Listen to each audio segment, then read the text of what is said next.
most commonly thing is there are the wrong people in the wrong seats. You have to make sure you're going, because if you go to California and every day you sit at your desk and look at another possible place you might stay along the route, are you really going to California? You're not. You're just procrastinating. It usually, no surprise, comes down to the team, and it comes down to either a team that is dysfunctional or a team that isn't being held accountable. Tammy, welcome to Growth Stories podcast. So happy to have you on the show. So Tammy, you're a managing director with A Capital Advisors, and you have extensive experience in scaling SaaS companies and even helping them exit. So I'd love to dive into that a little bit today with you. Maybe we could start with, is there a framework that you find that works well just to kind of get a company ready to scale? That's a great question. And yes, I've actually used the entrepreneurial operating system framework, which is out of a book by the name Traction. And that framework is really useful. And I've actually deployed it at not only businesses where I've been the CEO, but also at businesses where I was helping the founder CEO figure out what was going wrong. Like, why wasn't the business scaling? Why wasn't it hitting inflection? It usually, no surprise, comes down to the team, and it comes down to either a team that is dysfunctional or a team that isn't being held accountable by the CEO and also by the managers that are managing other employees. So it ends up being a little bit of a mess, but no surprise when you dig below the covers what's going on. And the best way to figure out what's going on in your company, it's just not growing the way you'd like to see it grow, is have a strategic session with all your key managers. And this could be, or could include, someone that does your hiring, or could be someone that actually is responsible for investor relations. Because even though you might think of them not as being critical to your company, they really are, and they have a lot of inside information, because they usually are the source of people telling them what's wrong with this guy, what's wrong with that lady, what's wrong with the company, what's wrong with the boss. So you start with your meeting and you say, okay, the first thing we need to know, what's our vision? Where are we going? Right. It's like a trip, right? You need to know where you're going. We going to the Rockies? Well, why are we going to the Rockies? Are we going to the Rockies to ski? Or are we going to the Rockies to bike ride? So you have to have and when we talk about vision, are there like common advice that you have to make it, actually impactful for people? I can think of a few, instances in my life where I loved it. I wanted to do that thing that the company was about. I probably worked way harder because of that. And I can think of other companies where it's like the vision is, hey, I'd like to make a couple more revenue this year so that I can, I've always wanted this one Porsche. That's this, the founders is just thinking more like this, and it's hard to get anyone else to care. What is it that you can do to make, because at the end of the day, every business is sort of the same. So how do you make the vision more compelling? Sure.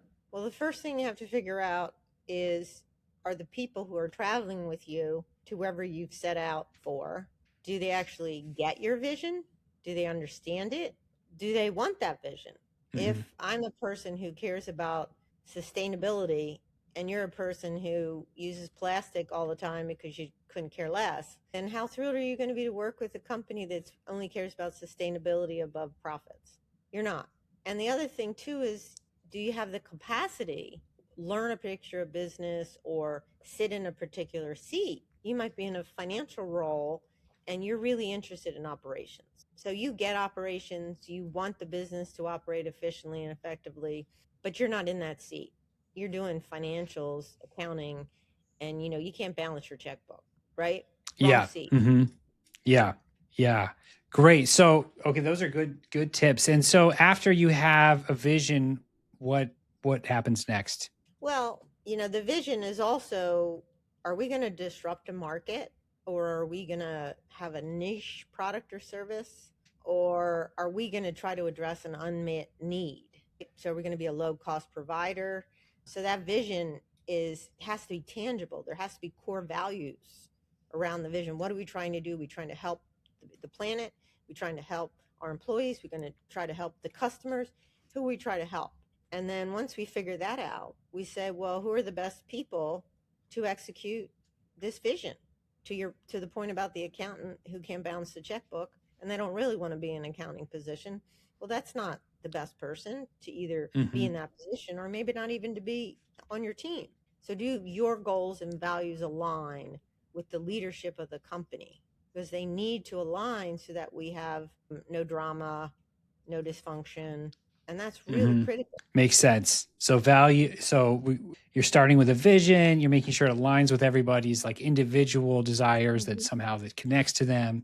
And actually one question I have while you're walking us through this is there a company size where this is not appropriate? Does this kind of system work everywhere, or is it really only at a certain size when you need to kind of pull out these methods? Well, it works at all sizes of companies unless you just have a sole entrepreneur. It clearly doesn't work there because you only have one person. Yeah, anytime self-management. You have three people in a room, well, even if you have self-management, I mean, it could help you figure out how you're going to be held accountable, right? How are you going to be accountable to get up every day and achieve something? So you're still going to need to do a watered down version. You need to have a 1-year plan. You need to have a 3-year plan. You need to have quarterly objectives. Because what are you doing? You're sitting in your desk every day and thinking you're working and doing something. And how do you know you're really doing something? You could just be answering emails. So you have to have a structure to track what you're achieving, and you have to know what you want to achieve and why you want to achieve it. So I would argue, even if you're self-managing yourself, this is important. Right. Yeah. You have to know where you want to go. And you have to make sure you're going, because if you're planning to go to California and every day you sit at your desk and look at another possible place you might stay along the route, are you really going to California? You're not. You're just procrastinating. Yeah, makes sense. So what's the rest of the framework? Like once you've got a vision, you've figured out that everyone that needs to be there is there. There's alignment in terms of what they want. You have a system to keep them accountable. What else is there to make sure that you're really on the right path for EOS and for scaling? Sure. Well, we touched on a little bit. It's data, right? Garbage in, garbage out. So you need really good data so you can assess, analyze, measure. Are we achieving our weekly, monthly, quarterly goals? Right? Because if we have a plan to get to California by the end of the year and we're 1 month in and we haven't left wherever we started from, that's not really a good plan, right? The data is showing you were supposed to do 100 miles a day. You were supposed to make 1 stop. You were supposed to be, 2 states across the country with your whole team, and you haven't done any of it. So you have to figure out the data that you need to track how you're doing. That's the drivers of the business growth. And in your experience, it's the same for me when I come into a company. There's always a few things broken, right? Nothing is perfect. There's always some weak points. Have you noticed, is there like a specific pattern that you see that is, the most commonly broken thing when you come in and start to apply EOS? The most commonly thing is there are the wrong people in the wrong seats. Usually the CEO is smart enough to figure out who else is smart and who else should be on his or her team. But then he either fills by adding this person he knows, oh, this person's really smart. I could really use them in operations. And this person's really smart. I could use them in marketing.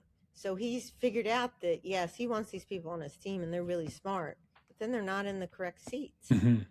So that's a pretty common problem with the businesses that have grown up through an entrepreneur.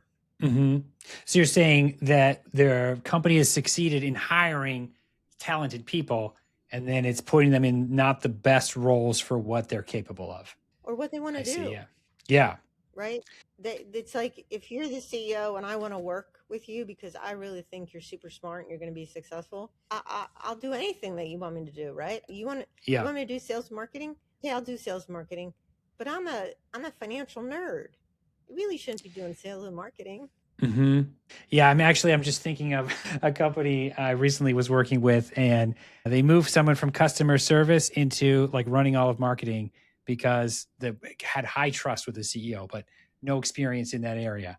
And that's a hard it's hard to win in that situation. Well, in that situation, though, I would also argue if the team figures out how to structure what success looks like in sales and marketing for that person, Mhm. and then gives them the weekly guidance in the form of what EOS would call a level 10 meeting to determine what issues they're facing, to discuss the issues and to solve the issues, that they could offer a lot of help and support so that that person is accountable and succeeding in their new role. The Right. big mistake is that you move Mary over to sales and marketing.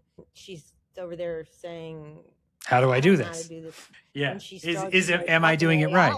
Yeah, Yeah. and doesn't know. And the rest of the team thinks because she's not asking questions that she's fine. And if they're not Mhm. holding weekly level 10 meetings, they don't find out until maybe the end of the quarter that, oh, by the way, we've only brought 2 clients on, Right. 2 new clients, and Hmm. we needed 20. So so in your experience, it's the right people in the wrong spots.